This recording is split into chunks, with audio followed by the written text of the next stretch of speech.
For the safety of your smile, use Pepsodent twice a day. See your dentist twice a year.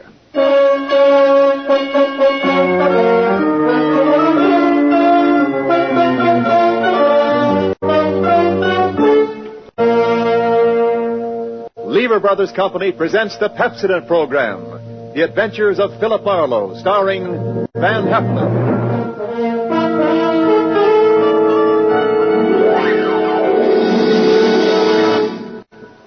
Pepsodent presents Philip Marlowe, Hollywood's famous private detective created by Raymond Chandler. Philip Marlowe, tough, cynical private eye of Murder My Sweet, the sardonic, case-hardened detective of The Brasher Doubloon, The Lady in the Lake, and The Big Sleep. You've seen him in action in all of those top-flight mystery pictures. Now, in order that you may continue to enjoy this exciting mystery series, Pepsodent brings you The Adventures of Philip Marlowe on the air with a cast of noted radio players and starring MGM's brilliant and dynamic young actor, Van Heflin.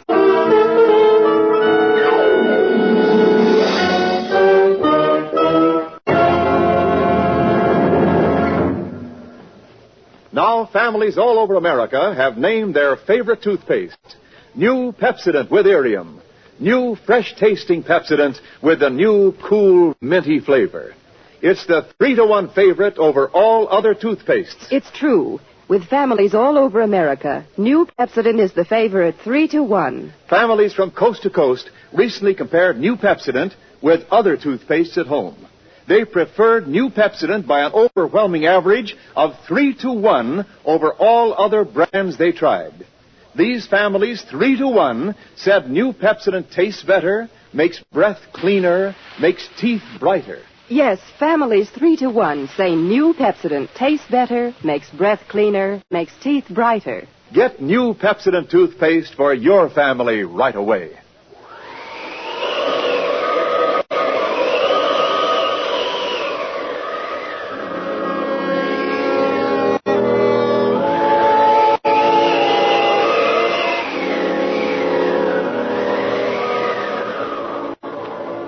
There was a rough desert wind blowing into Los Angeles that evening. It was one of those hot, dry Santa Anas that come down through the mountain passes and curl your hair, make your nerves jump and your skin itch.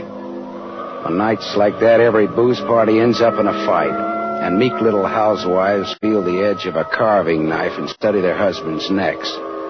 Anything can happen when the Santa Ana blows in from the desert.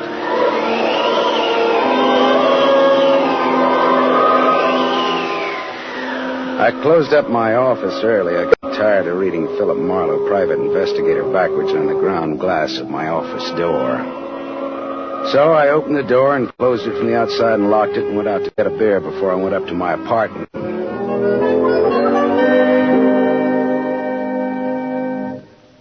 Filler up again, Mr. Marlin? Marlowe. Marlowe. Marlin is a fish. Yeah, I know. Hey, you bartender. Give me another ride. Drunk again. What'd you expect in this business? Autograph hounds? Make it snappy, yeah? Be right with you, sport. I got to draw this man a beer. Crying out loud, these stumble bums who come in here. You got another customer, Bacchus? Hey, Bud. You seen a lady in here lately? A lady? Tall, good-looking, brown hair, a print bolero jacket, and a blue silk dress. No, sir. No, sir. Nobody like that's been in. All right, straight scotch, fast. I left my engine running out there. Yes, sir. Yes, sir. This slick-looking, sarcastic guy stepped up to the bar and drank his scotch whole. And he stopped. The drunk was grinning at him. And then, without changing his grin, the drunk swept a gun from somewhere so fast it was just a blur coming out. Made a couple of hard snaps, and a little smoke curled. Very little. All right, you other guys. Don't move. So long, Waldo. All right, don't move, you two. Poor Waldo. But I made his nose bleed. So long, boys. Drink up. All right, get on that phone, kid. I'll get his license number. Holy smoke. Holy smoke. Too late. Drove away with this dead guy's car. Maybe he ain't dead. He's dead, all right. Where's your phone? This is for the police.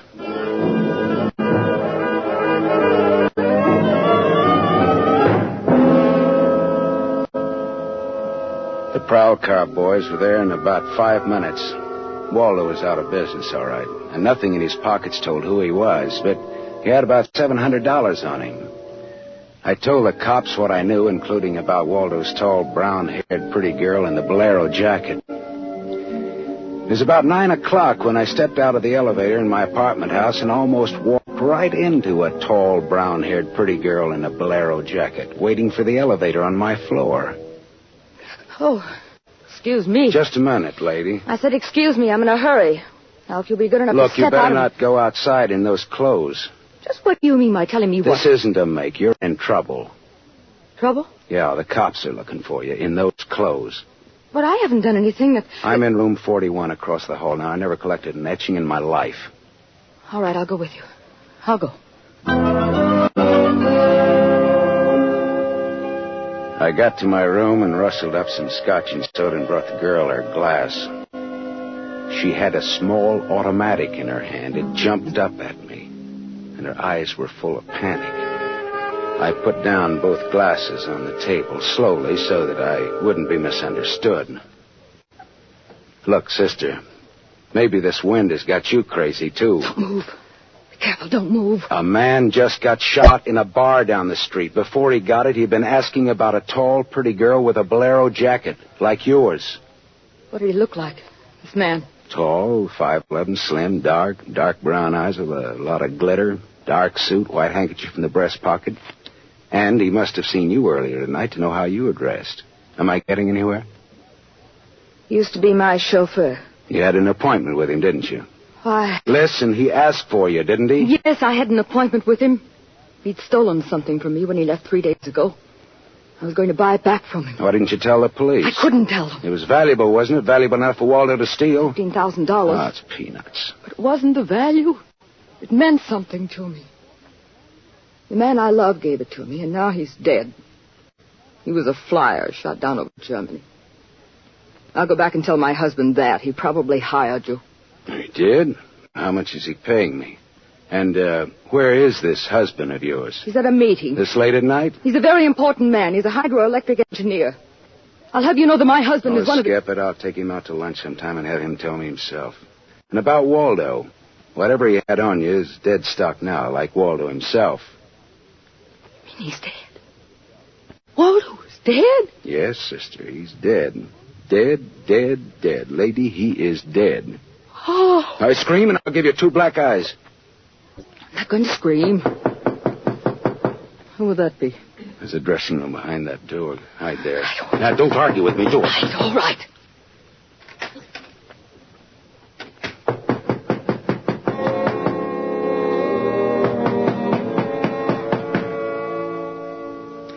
And I went to the door, making a loud, yawning sound. The backs of my hands were wet. I opened the door. Without a gun, that was a mistake. I certainly knew the gun I was looking into, a .22 target automatic that had already killed 1 man that night. And I knew the bald head and the flat, shiny eyes and the face like a poisonous lizard. Baldy put the muzzle of his gun lightly against my throat. I backed into the room, and Baldy kicked the door shut. You alone? Look for yourself. I'm asking, not looking. I'm alone. You and that dumb bartender saw me dust off Waldo. What did Waldo do to you? Who's asking? Just making conversation. He stooled on me on a bank job we did together.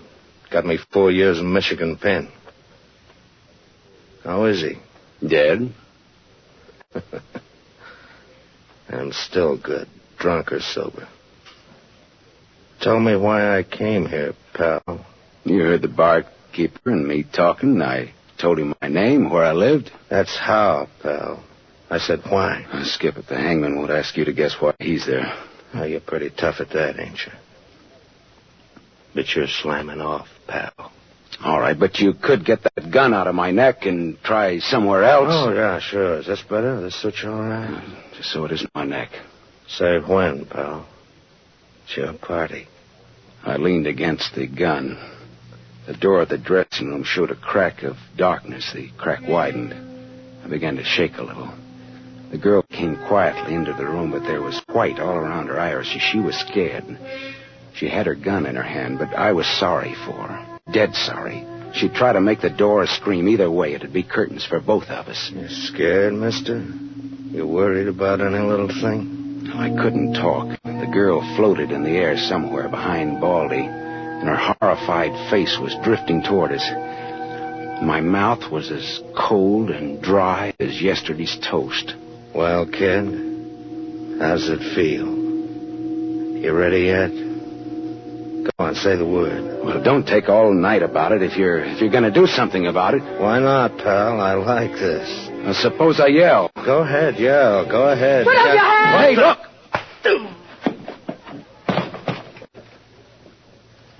Oh. Thanks, sister. Thanks. That buys me. Everything I have is yours now and forever. Is he dead? You flatter me no end, lady. I only punched him. All right, now get out of here while I call the cops down on this killer. Yes. Good night. Good night. Hey, wait. Leave that bolero jacket here. It marks you for the cops. Oh, yes. Here. Okay. See you again? Why? Oh, I don't know. No, I guess not. After all, who am I to be the rival of a dead flyer? I'll see that the police get Jesse James here. Good night, lady.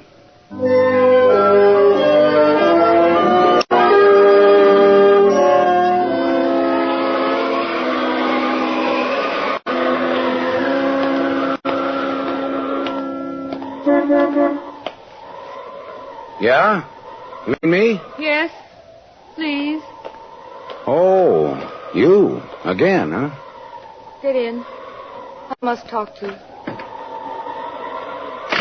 You want to know what happened at headquarters, huh? Yes. Well, I went down there with the law and gave them the story.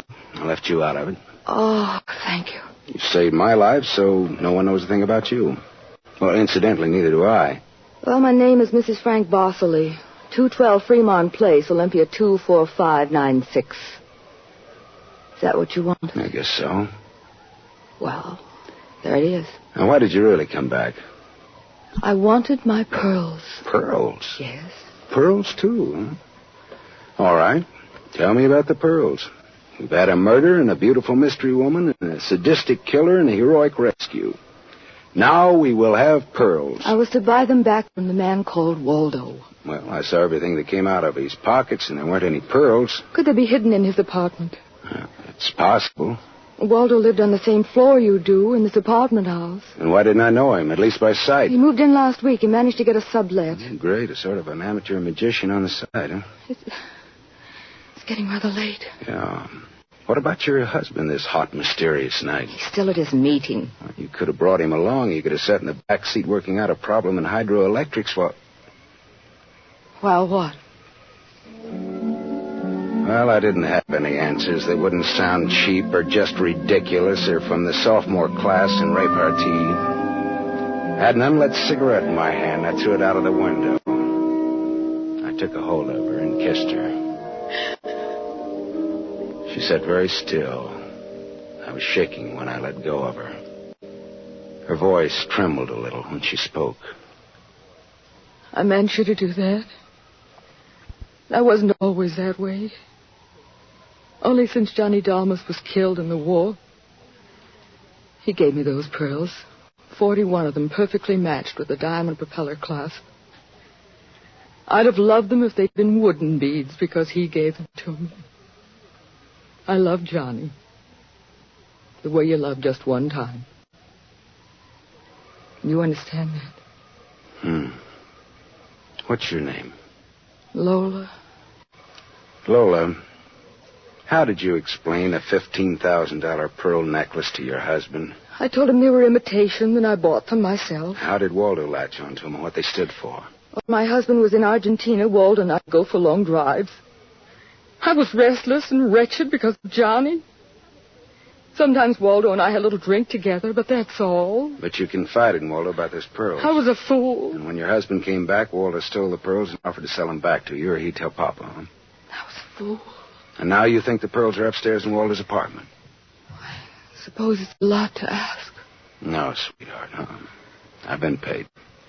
I'll go look. Wait here, huh?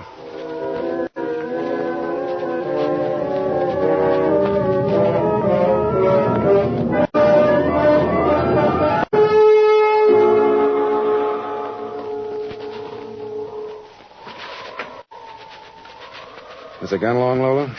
No. Well? No. No pearls? No pearls. Oh. There was a man in Waldo's room. A man? Who? You know a man named Leon Balsanos? Not by name. I don't know. Mexican, South American, about 45, small, iron gray hair, very neat, fawn-colored suit, wine-colored tie. No, I don't think I know such a man. Is he the one in Waldo's room? Yeah. What does he have to say? Very little. In fact, nothing. He's dead.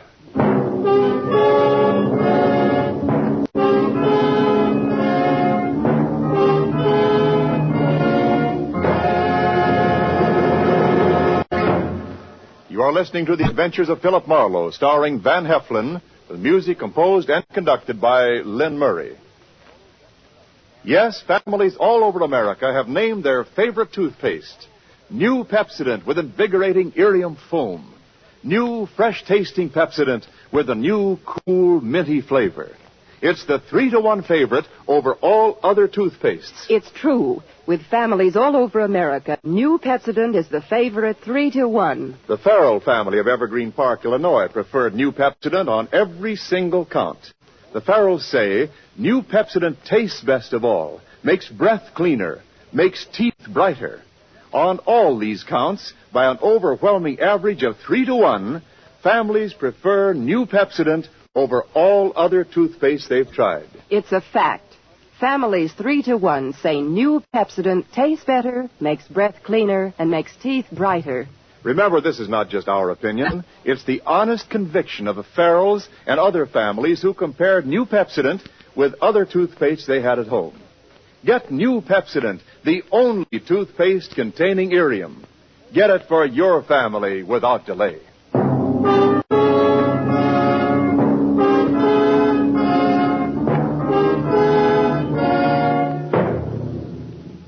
We continue with The Adventures of Philip Marlowe, created by Raymond Chandler and starring Van Heflin, who appears by arrangement with Metro-Goldwyn-Mayer, producers of the Technicolor musical Fiesta, starring Esther Williams.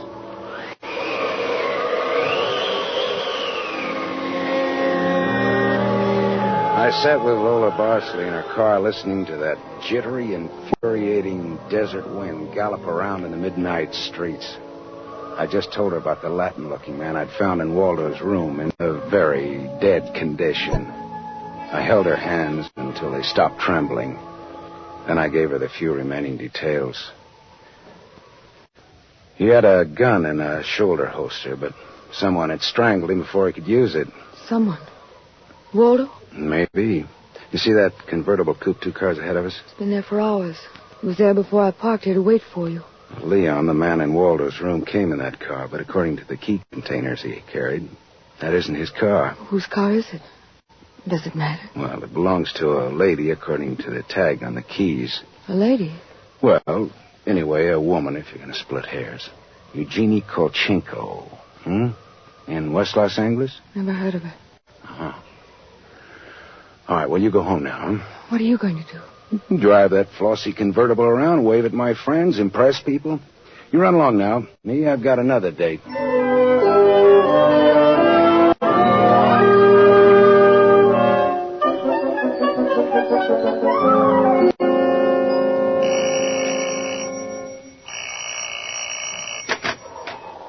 Yes? What is it, please? Miss Eugenie Kolchenko? Yes? What is it? Did you lose or misplace a pigeon gray convertible coupe? What are you saying? Now, don't be alarmed. I found it and I brought it home to you. Come in, please. It is a reward you wish. Shall we say... Snap out of it, Dragon Lady. Who was he? Who was who? The little guy, Leon. You loaned your car to. He's dead. Who was he? Oh, no. Oh, yes. Eugenie. Darling, come here, please. What's the matter, honey? Who is this man? I came about Miss Kolchenko's car. What about her car? The gentleman who borrowed it couldn't return it on account of he isn't alive. He's dead. Darling, he's dead. Well, that's putting it more bluntly, of course. Dead, huh? Completely. Who are you? Philip Marlowe, private investigator. My card. You told the police yet? Never do at once what can be deferred pending negotiations. Aesop. I might negotiate. Oh, peachy. What do you know, Marlowe? A man named Waldo was shot in a bar tonight. I happened to have the inside as to who he was, and when I visited his apartment tonight, I found this Leo Balsanos dead. He wouldn't have had $500 in 20s on him, would he? No, but this Waldo had over $700 on him when he was killed at that cocktail bar, mostly in 20s. Is there a basis there for negotiations yet? Very well, Marlowe. I'm a married man. There were certain unpaid bills for some stuff Miss Kolchenko here had charged to my account. But you told me I might charge to your account. All right, so I wasn't very bright. That might be the understatement of the decade, but go on. I had the unpaid bill safely in my briefcase. Somehow this Waldo had a chance to steal the briefcase. I hired Leon and gave him $500 to buy back those bills from Waldo. Instead, Waldo took Leon's dough and was forced to kill Leon in the process. And then he went out to keep another date and accidentally walked into an old pal hostile enough to blow him down. And someone still has those bills. And I'm in for a divorce suit. The man who shot Waldo got away in Waldo's car with your briefcase in it. Yeah, that could be. The cops caught him. Oh. And the police have the briefcase. Maybe. But the police are interested in solving crime, not in tossing mud for the benefit of sensation eaters. Look, I've got a friend or two at headquarters. Let me see what I can do. It's worth $500 to me. Well, then that's what it'll cost you. Well, good luck. And, thank you, Mr. Marlowe. Philip Marlowe, remember? My name is Frank Barcelay. Barcelay. Oh? What does that mean? The big hydroelectric engineer? Yeah. How did you know? My voices tell me. Who? Darling, this man is manifestly insane. It's the heat, Miss Kolchenko. It's the Santa Ana. It's the desert wind. May I use your telephone?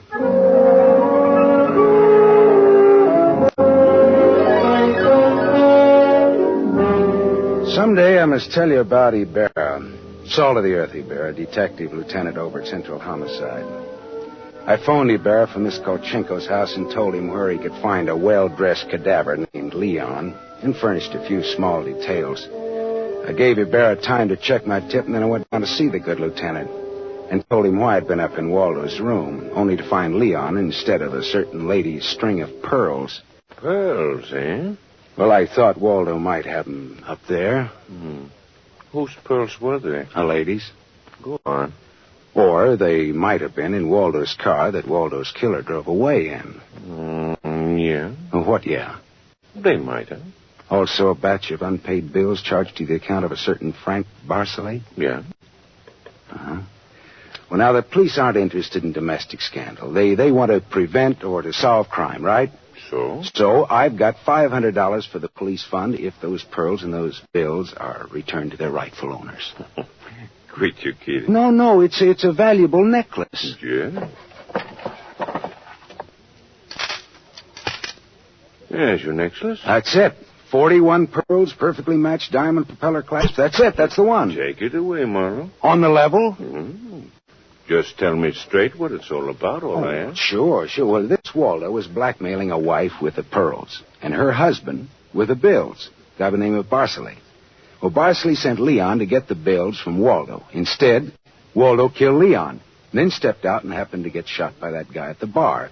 Now, if Barcelay's name stays out of the paper, I get $500, and that goes to the police fund. We'll keep him out. Well, now, I'm not in this case for money. I just want to get back the bills and the pearls. As you say, Marlowe, the police aren't in business to sling mud. Well, you can deliver the pearls to the lady herself if you like. She lives at... No, Marlowe. You better take them to her. You see, except for the diamond propeller clasp on them, they're phony. Phony? But... All but the clasp, Marlowe. All but the clasp. So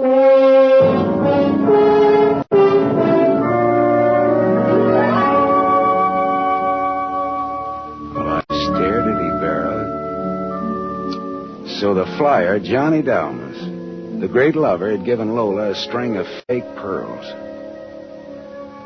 Well, I didn't know how to tell her, but I called her up and told her to meet me at the Beachcombers at 2. I was going to slip her the bad news slowly. I'm glad you asked me to meet you here, Mr. Marlowe. See, I had to have someone to talk to. Well, go ahead. Go ahead, talk. I'm listening. Now, Mr. Marlowe, now more than ever, I must have those pearls. Why? Money trouble? Oh, no. It's just that everything's gone wrong. And this morning my husband told me we're to separate. Oh, I'm sorry, Lola. But if I had Johnny's pearls, it would be a link with the past and with Johnny. And all he meant to me. It's how a woman feels, Mr. Marlowe. I wouldn't blame you for not understanding. Maybe I do, though. So please, Mr. Marlowe, please, you'll try to find my pearls. Lola, look. Even if it isn't all of them. Any part of them. Any single smallest one of them. It'll be Johnny's. Look, will you meet me here again around 4 o'clock? I'll be here. Okay, I'll see what I can do.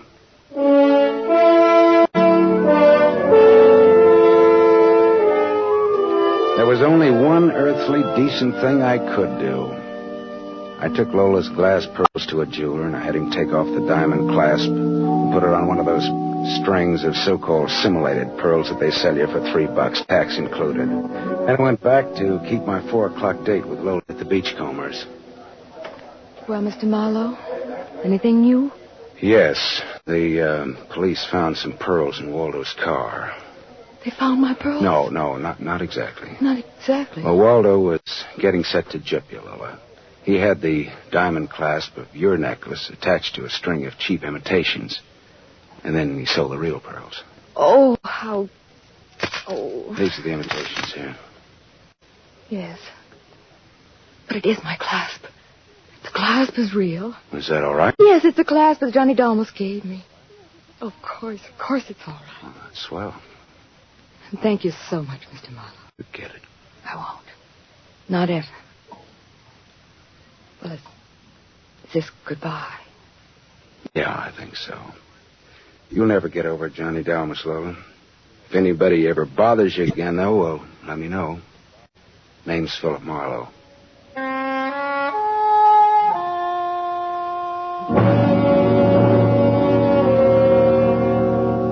I drove almost to Malibu, and then I parked and walked out on a rock cliff jutting into the Pacific Ocean. Then I reached in my pocket and dug out the string of Bohemian glass pearls that Lieutenant Ibarra had found in Waldo's car. I cut the knot at one end and slipped the pearls off one by one. One by one, I flipped them into the water. The gulls swooped down on them and then flapped up again, screaming indignantly. The phony pearls had fooled Waldo and Lola Barsley, but they couldn't fool Seagull. I said to myself, to the memory of Johnny Dalmas, just another four-flusher. I listened a while to the wheeling seagulls. All at once I realized that the wind had died. The Santa Ana had blown itself out. The red wind was done. It was over.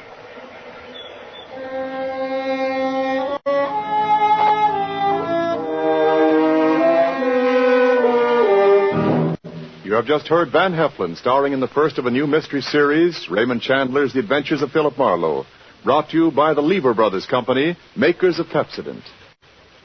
Have you tasted the new Pepsodent toothpaste? Its lingering, minty flavor is so fresh and inviting, families prefer it by an overwhelming average of 3-to-1 over all other toothpastes in a recent nationwide test. They said new Pepsodent tastes better, makes breath cleaner, and makes teeth brighter. Remember, new Pepsodent gives you more invigorating irium foam. It sweeps dulling film away. No wonder it's the 3-to-1 favorite with families all over America. Get new Pepsodent with irium for your family right away. Tonight's story on the adventure of Philip Marlowe was based on Red Wind, written by Raymond Chandler, creator of Philip Marlowe, the screen's most famous private detective. It was adapted for radio by Milton Geiger. Heard with Van Heflin was Lorene Tuttle as Lola Barceley. And this is Wendell Niles inviting you to listen again next week at this same time to another exciting story on The Adventures of Philip Marlowe, starring Van Heflin with a distinguished cast. This is NBC, the national broadcasting company.